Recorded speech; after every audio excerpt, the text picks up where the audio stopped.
the wet season, we don't want to see the water above roughly 12 feet. That was the answer that was given to me.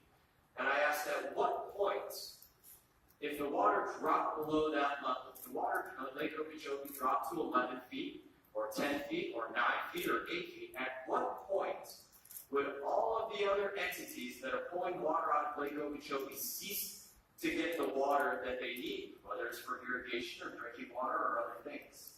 And the answer was not 10 feet, the answer was not 9 feet. I got down to the point of 8 feet, and the answer was no, they would still get their water. They still get the water that they get through things like consumptive use permits.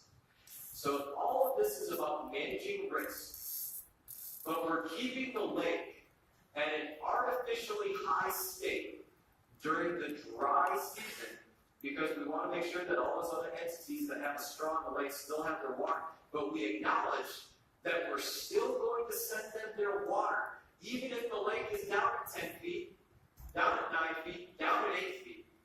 Then that is a management that needs to be adjusted when there are communities that are being devastated by the level of water on Lake Okeechobee during the wet season because not enough water was taken off of it before that.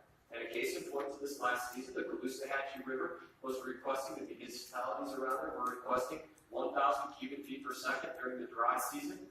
They were not granted that request because they didn't want the water to get to a certain low point, and so they weren't given the authorization of that. But if they would have been given that, the lake would have been at a lower level moving into the wet season, and we'd have less need to discharge during this wet season where my community is receiving the effects of these toxic algal blooms that we had nothing to do with producing. This is the